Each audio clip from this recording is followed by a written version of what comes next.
Hello, I'm Dale Yurton, and welcome to our study on the art of teaching. I'm giving you some very practical advice on how we can improve our teaching skills. Now, if you have not watched the previous two lessons, please go back and do that now, because these lessons build on each other. The first, we talk about the teacher. The last one, we're talking about the students. In this class, I'm going to emphasize the lesson, the material that we are teaching. And so I'm calling this lesson, What Do I Do With Them? They're here, and I'm here. Now what is supposed to happen next? What do I do with them? And I'm going to give you 8 points. And so I'll be going through these quite rapidly at times. And again, that's one of the blessings of having it pre-recorded is you can go back and listen to it again.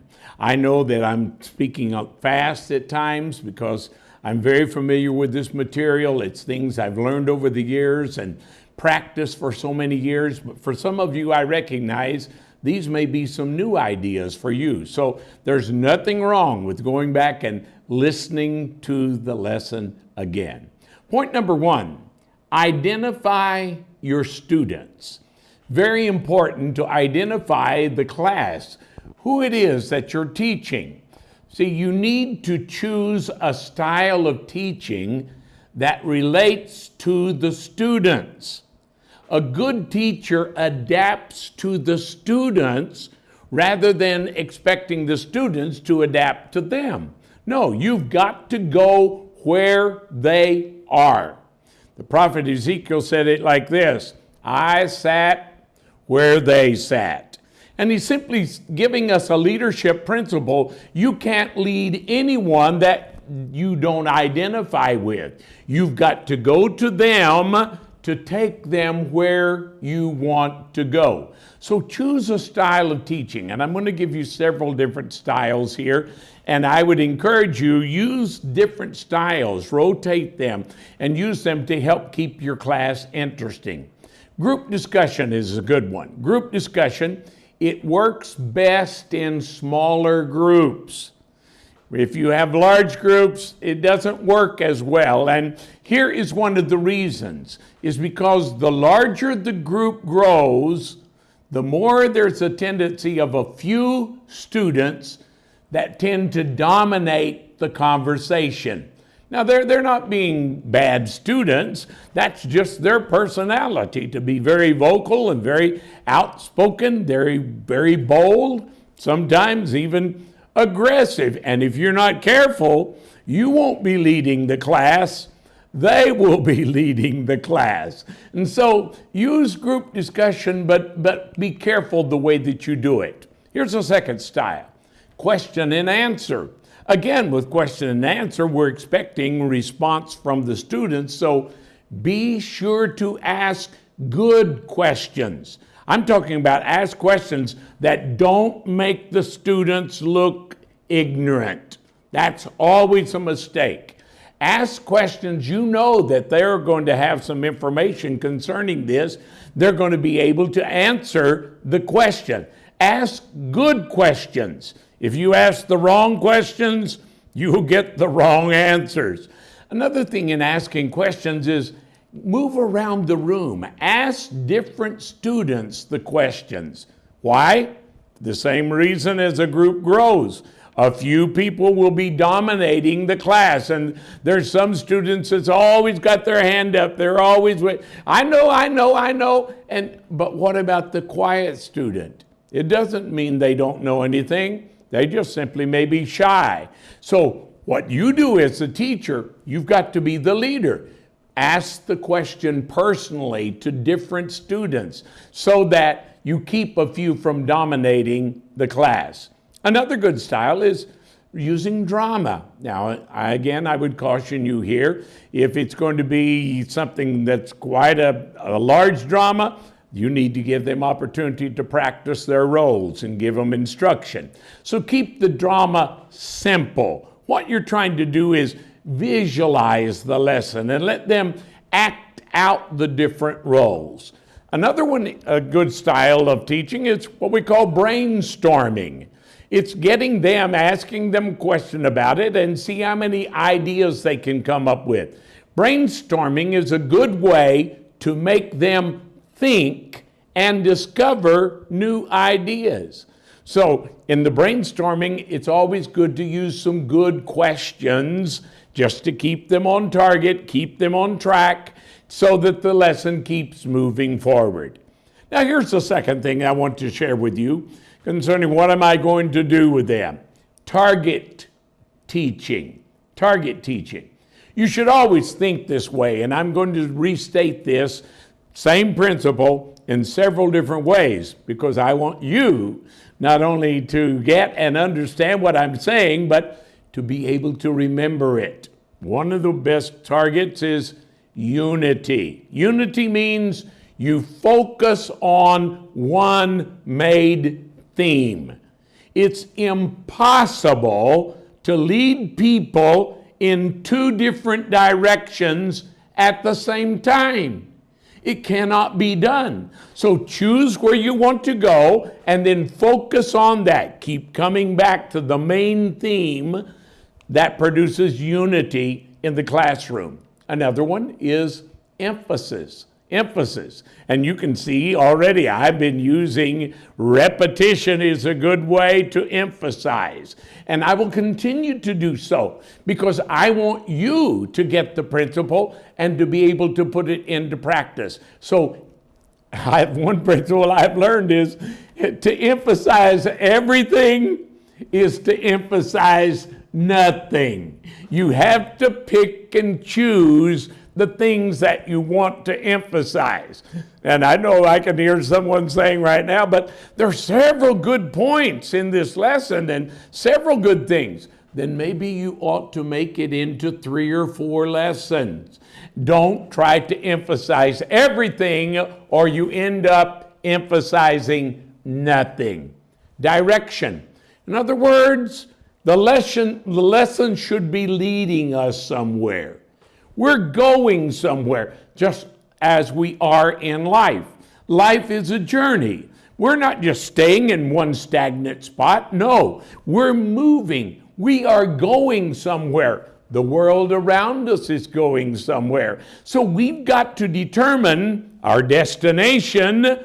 That gives us the direction that we want to be teaching and training our students. Evaluation. Now, I'm going to say much more about evaluation in our next lesson, so let me keep this short. Proper evaluation keeps us learning. Learn to think of evaluation as a good friend.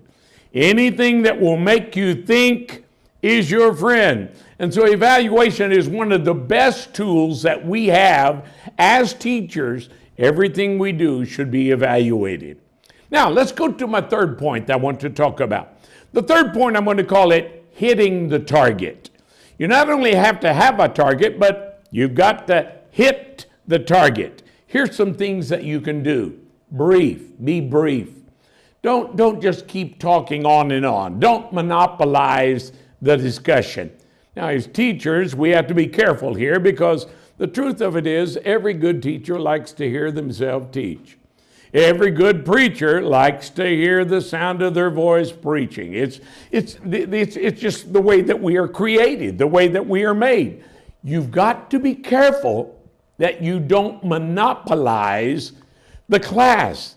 Monopolize it. Involve the students. Keep it clear. In other words, you know where you're going. They may not have guessed that yet, may not understand, but you know where you want this class to end, and you're moving in that direction. Keep it clear. Be specific. This goes back to the unity, the one thing that you're trying to do, the one main thing you want them to remember. So be specific in what you're teaching. Plan your lesson while you're remembering your target. Now, that's a very important principle. Let me repeat it. From the beginning, from the place that you start planning the lesson, Be thinking of the target, where you want to go. So you need to make your plan with the target in mind. Now this brings me to the fourth thing I want to share with you about what do I do with them, what I call total hour teaching. In the previous lesson, I mentioned this and talked about it for a little bit. So let me just review it with you. Total hour teaching. Always have a focus. The focus is the one thing, the unity of the class. Then help the students discover the truth about what the subject is, the thing you're emphasizing. Let them be involved. Let learning be fun. Let learning be an exciting adventure to them, because they will remember the truth they discover. And then respond. Respond. If you cannot make it practical, if you cannot put it into their life in a way they can practice this, they can walk it out, they can live it out in their life, you're wasting your time and their time. Now, the fifth thing I want to share with you, and I'll take a little more time here. I want to talk about methods and materials. Methods and materials. I think this is where so many teachers make their mistake. Do not fret about tools you don't have. Use what you have. Now, I thank God I learned this principle just as a young man. I can remember I was needing, as a young evangelist, some equipment, some PA system. I needed some musical equipment, different things. I'm praying and seeking God for how can I obtain this, asking God to help me with all of this. And I sensed God speak to me very clearly. I didn't like what he said, but that's the way it is many times. And as I'm praying, I sensed God speaking to me, and he said, use what you have. Oh, I didn't like that, so you know what I did? I went back to praying again. And I'm praying again, and I'm seeking God, and it was, I think the next day, I'm still praying, and I sense God speaking to me again. Use what you have. That's where I learned this principle. Use what you have. Stop complaining about what you don't have. Another story I will tell you. This is a true story of a pastor I know. This pastor, when he was a little boy, 8 to 10 years of age, there was a man that was his teacher. They didn't have a classroom for the boys. And so he was able to obtain from a neighbor that attended the church permission to use that family's kitchen for his classroom with his 8 boys. And he said it was one of the greatest teachers I ever had in my life. He said, I will never forget the story of Abraham, Isaac, and Jacob, and Jacob's 12 sons. He said he had no background equipment, nothing. What's he do? He takes 12 spoons out of a drawer and he lays them across the table. They represented the 12 sons of Jacob. And then he takes 2 bigger spoons, and that is Jacob and his wives.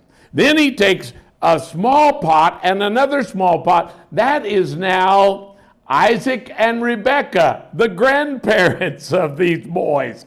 And then finally, he gets 2 big pots and he sets them out on the table. That's Abraham and Sarah. Now, that is an excellent story, because he tells me the story. He said, that's years ago.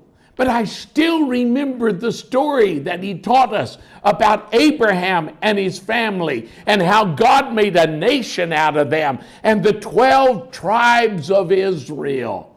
Use what you have.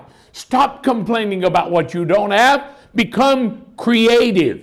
If for instance, in your classroom, you don't have a lot of room, then on a nice day, why don't you take the students out under a shade tree?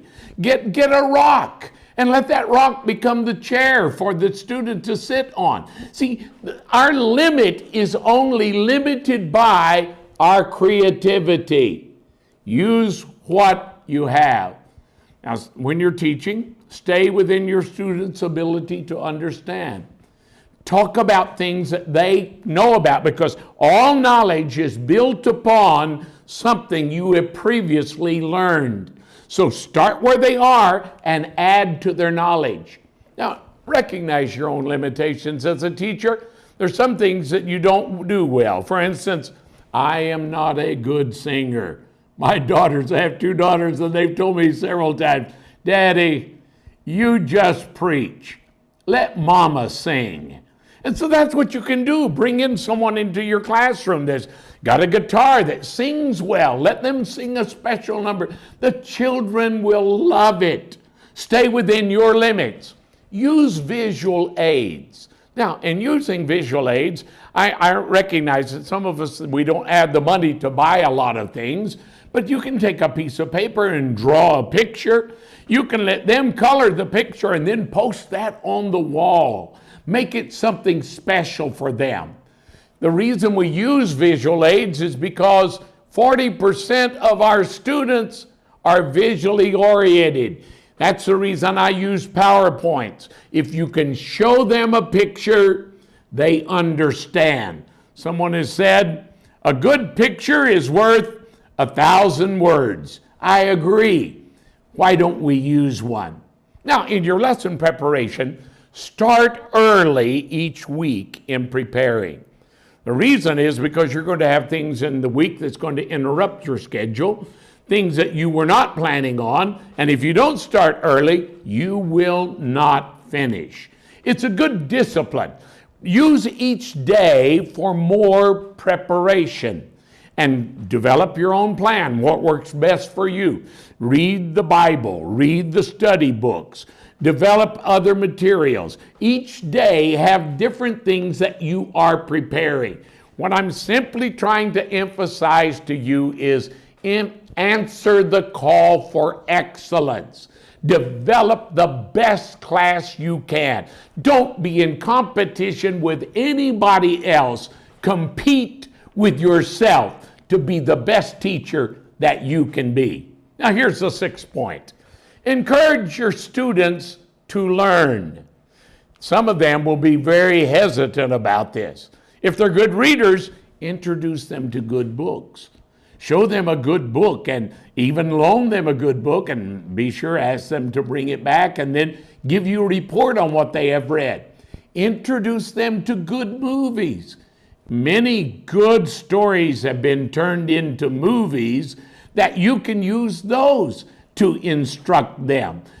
Our goal is to introduce information, introduce good online services. Now, I know that many of you don't have computers, but there's not many places I go that they don't have smartphones.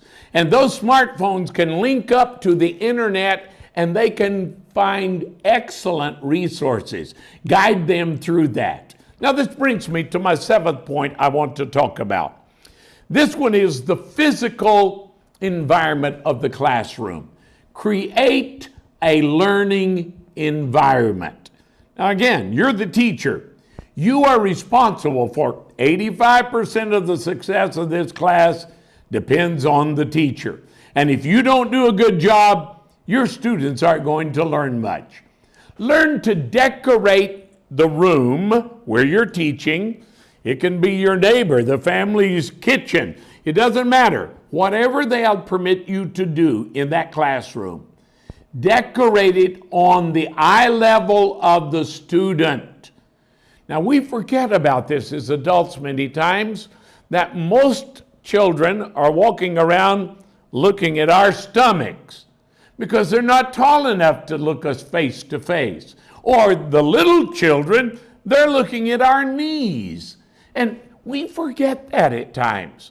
And so someone has said, when you're dealing with little children, the best way to decorate your classroom is on your knees. Now, that's true in more ways than one. You not only need to pray for them, get down on their level. Decorate, put the pictures on the wall, the things that you do, put it where they're looking at face to face, eye level. Don't forget that principle. Use good lighting. This is one of the big mistakes that teachers make. And I know many times we don't have a lot of extra money to buy lamps or to buy brighter lights or such. But there's things you can do. For instance, if you don't have a good lighting in a classroom, why not bring in 2 or 3 mirrors? Put them exactly the opposite of a window. Why?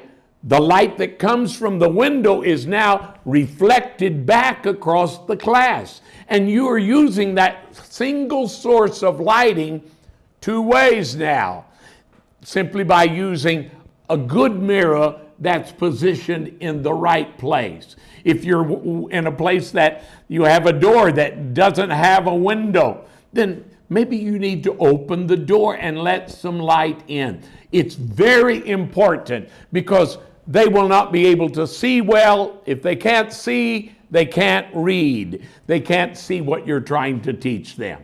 Now, here's another principle that I discovered.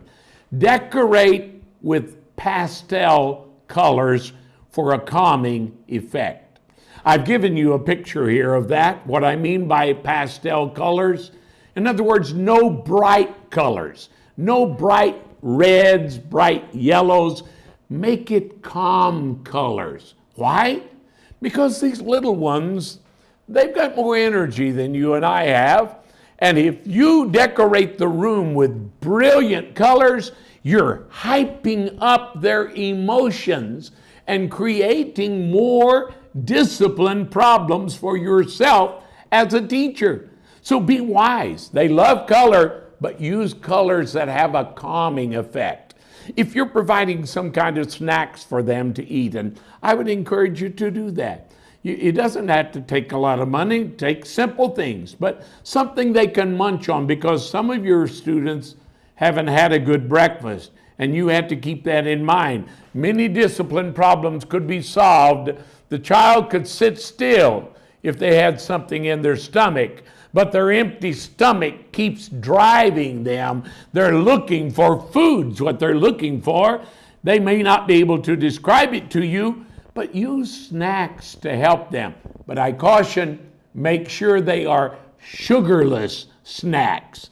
Because if you give them sugar, candy, cookies, those kind of things, it's going to increase their adrenaline. They're going to have more energy, and they're going to become a bigger problem for you. Now, these are practical things that I'm sharing with you that will help you to be able to develop a classroom where the children enjoy it. They like being there. They like having you as a teacher because, as I said, the biggest word in a child's vocabulary is fun. If they're having a good time, if they're laughing and smiling, they want to come back. I think one of the saddest things that we can do in our churches is create an atmosphere where children feel like God doesn't love them. I want to tell you another short story. This is a true story of a pastor that one Sunday morning, he had a single parent, a mother and her little 4-year-old boy. And the mother came faithfully to the church.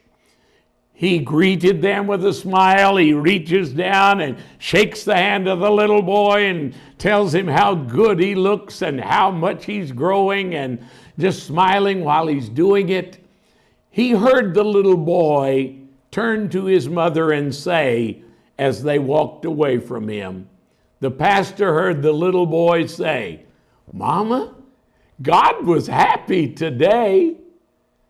Now we know the pastor isn't God. He's just the servant of God, the man of God. But in that little boy's mind, that was God. He represented God. And what a tragedy that so many children that they sit still, don't move, and we're doing the child wrong by not creating an atmosphere where they feel loved, welcomed, and wanted. If we don't do that, it's a true saying, you can't help anyone that you don't love. So God help us as teachers to do our very best to create an environment that children love to come to your class. Now here's the 8th thing I want to share with you. And it's probably the most important thing I'm going to share in this whole class. Develop prayer partners. Prayer partners. Now, I believe the statement that probably the most important thing we can do for our students is pray for them. I think prayer is probably the most important thing we do as Christians because it links us with God. It links us with the Holy Spirit. We talk to Him and we listen and let Him talk to us. Pray for your students. Call them by name. It's very important. And many times God will reveal things that will help you be a better teacher, an instructor for that class. But here's a second thing. With prayer partners, we're not just praying for the student. One of the most important things we can do for ourselves is find someone who will pray for us. That's very important. Jesus said, if any 2 of you on earth shall agree touching anything. We've got to find somebody to agree with us in prayer. James, the Apostle James said in James 4:2, you have not because you ask not. You do not have because you do not ask. Oh, that is so true. So let's not be guilty of that sin. Find someone that will become a prayer partner with you. And then together pray for your students. And let's create a class our students love to attend.